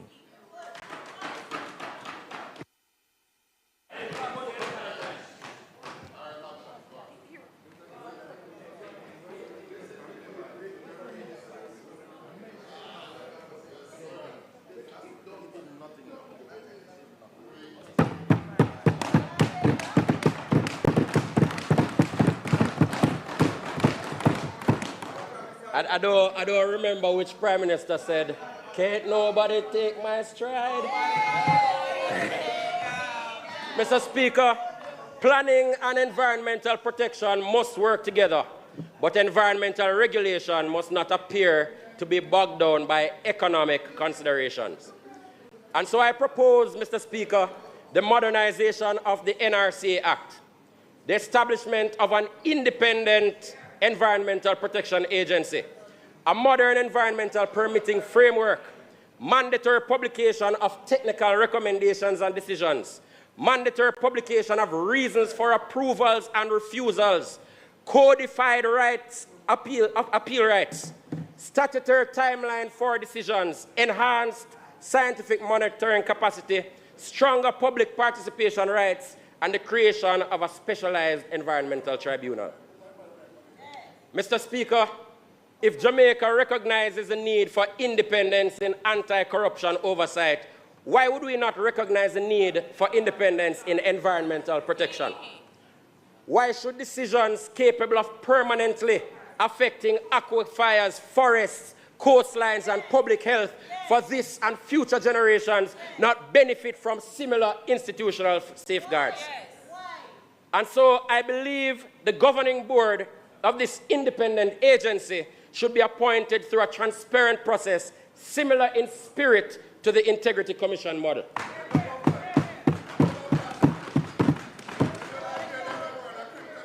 It must include, Mr. Speaker, broad stakeholder consultation, fixed qualification requirements, protection from arbitrary removal, and representation from environmental science, engineering, planning, law, climate science, and civil society. The minister talks a lot about having science lead the way in environmental policy and action. I support this. What better way to have science lead the way than to have permit appeals be overseen by a transparent, competent authority and not the political directorate? Because a permit denial should never feel like a political obstacle. It should be a scientific determination, respected unless transparently overturned through clearly defined legal safeguards. Mr. Speaker, relatedly, I want to raise the matter of Fort Rocky. Minister, this country deserves an update on Fort Rocky. This parliament deserves an update. Yes. What is the current status of Fort Rocky, Honorable Minister? What environmental protections are now in place? What lessons have been learned? And why has the public heard so little from the government regarding this issue? Fort Rocky is just one example of why we need an independent environmental protection agency. Because sometimes the bad actor and chief environmental degrader is the government itself. It was agents of the state who bulldozed the sand dunes and cleared mangroves at Fort Rocky, amplifying vulnerabilities in Port Royal without any approval from the KCMC. Fort Rocky sits in the Palisados Port Royal protected area. It is a wetland of international importance under the United Nations Ramsar Convention. It's full-time Jamaica hears from the minister regarding what rehabilitation has taken place at Fort Rocky. Mr. Speaker, I also wish to address another issue on which the silence of the Environment Minister has been noticeable, and that is oil exploration. The country deserves some amount of clarity or a conversation. What is the environmental position regarding offshore oil exploration? What marine risk frameworks exist? What spill response capacity exists or will be built? What environmental liability regime exists? What protection exists for fisheries and tourism, and what consultation have been had with those stakeholders? What consultation has occurred with coastal communities? What insurance requirements would apply? What independent scientific assessments have been completed?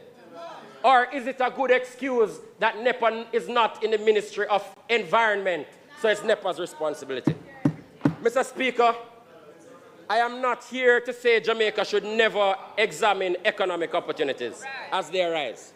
I'm here to say that the country deserves clarity before irreversible decisions are made, and we deserve to be a part of the conversations and the decision.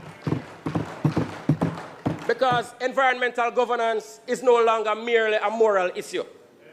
Increasingly, it is a legal and financial risk issue.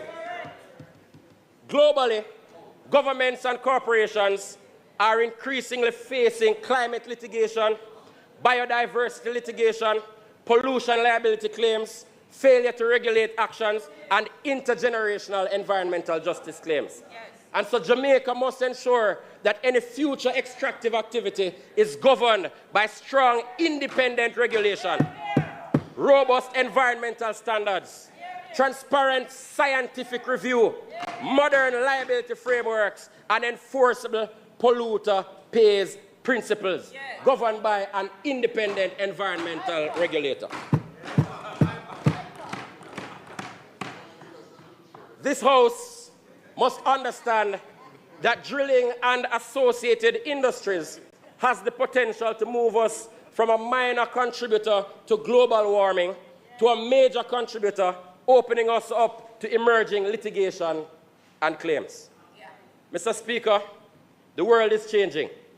Environmental protection is no longer peripheral to development. It is central to investment credibility, climate financing, public trust, and national survival.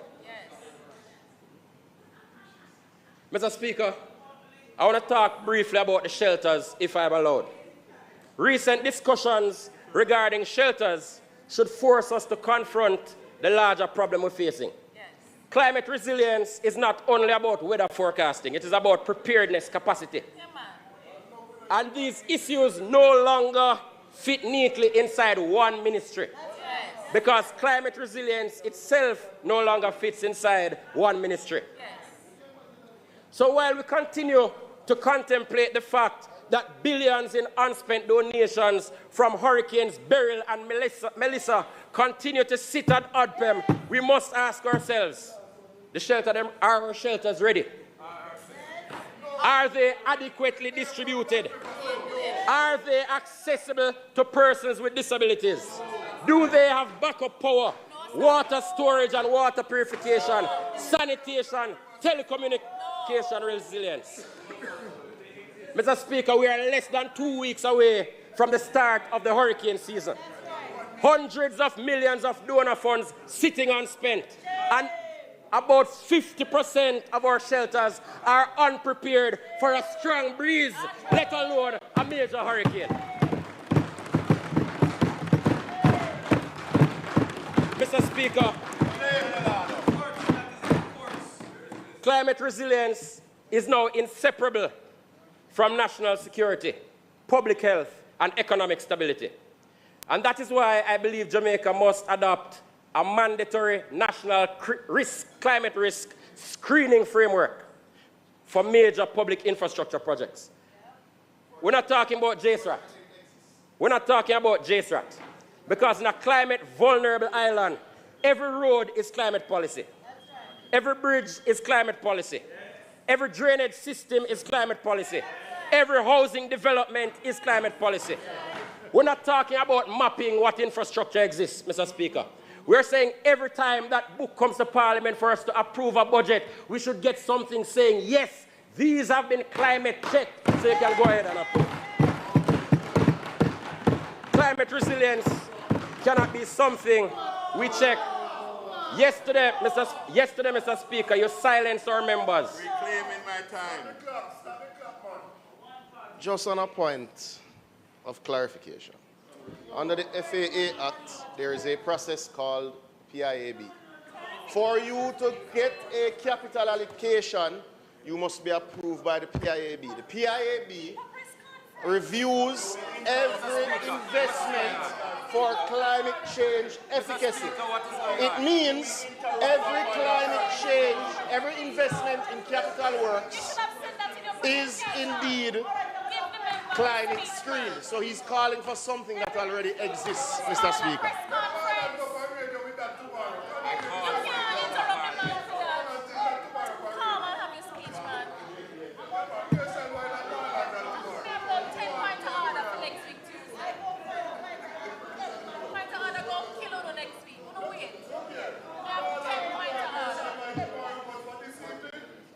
Mr. Speaker, we cannot continue building 20th century infrastructure for 21st century concerns.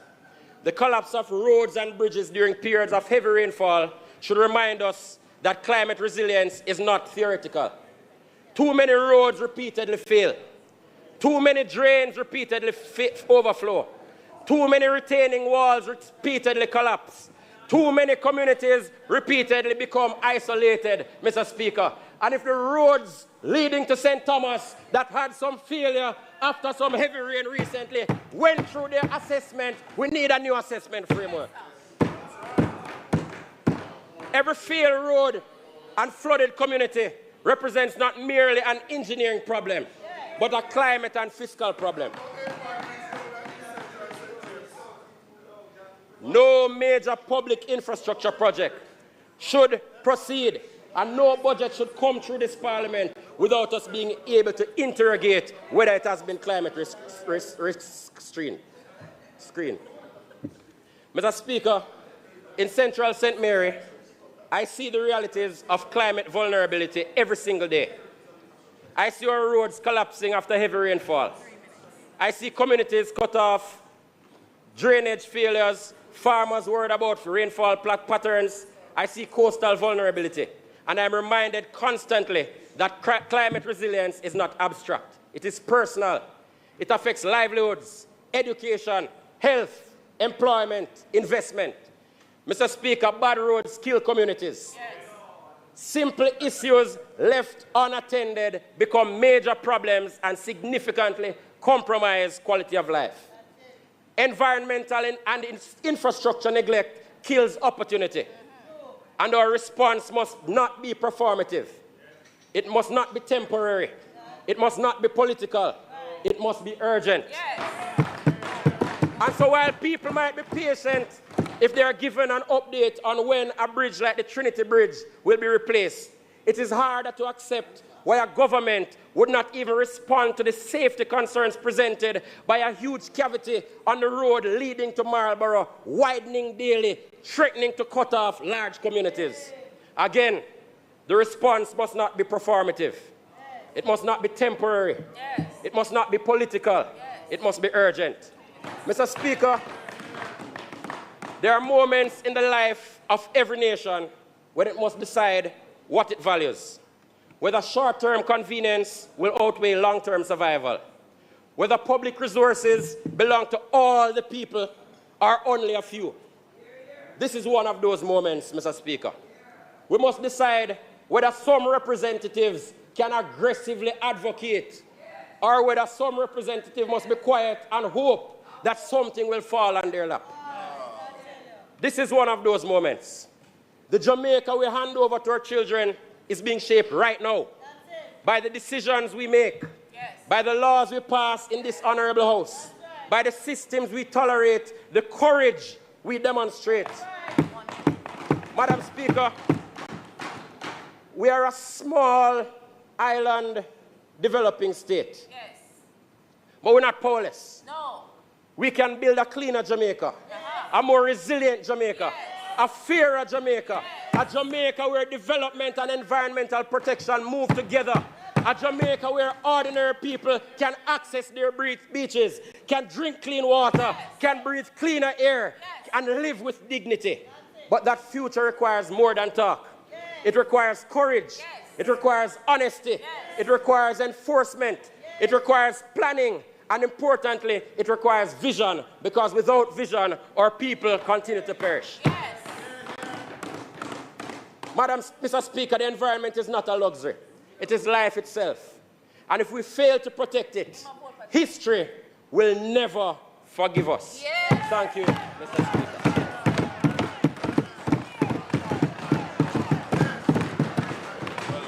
House Leader. Well done. Turn us off. Mr. Speaker, I wish to thank the member from St. Mary's Central for his very loud presentation. But as his first time, we have to give credit to him, as it is not easy to stand up in the House to make presentations, and we have to give credit where credit is due. Mr. Speaker, I wish to adjourn the sectoral debates, suspend the sectoral debates, and also if there...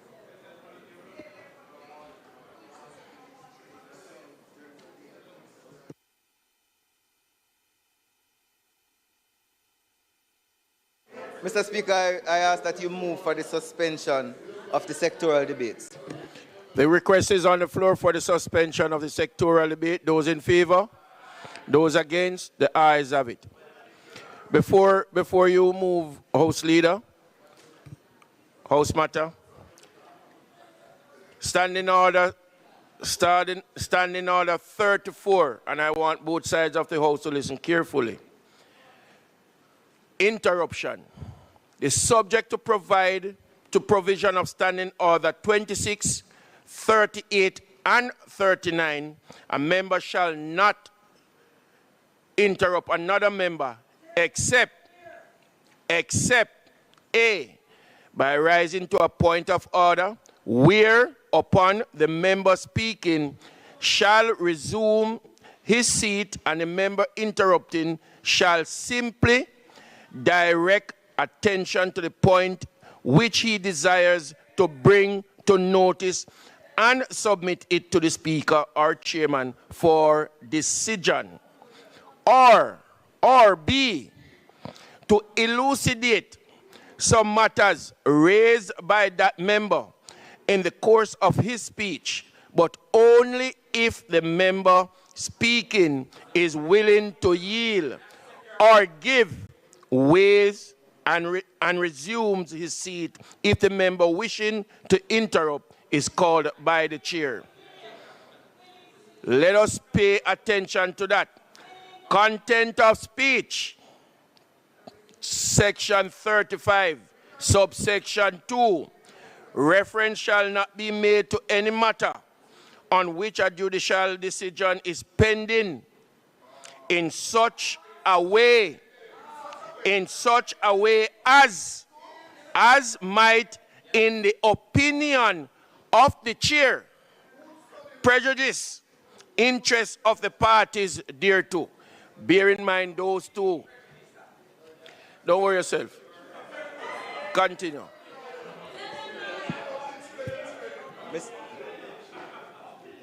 And thank you, Mr. Speaker. Mr. Speaker, it is not intended to do any further business today, so I ask that you adjourn the House for a date to be fixed. The request is that the House be adjourned for the rest of the day until a date to be fixed. Those in favor? Those against? Ayes have it. This House stands adjourned.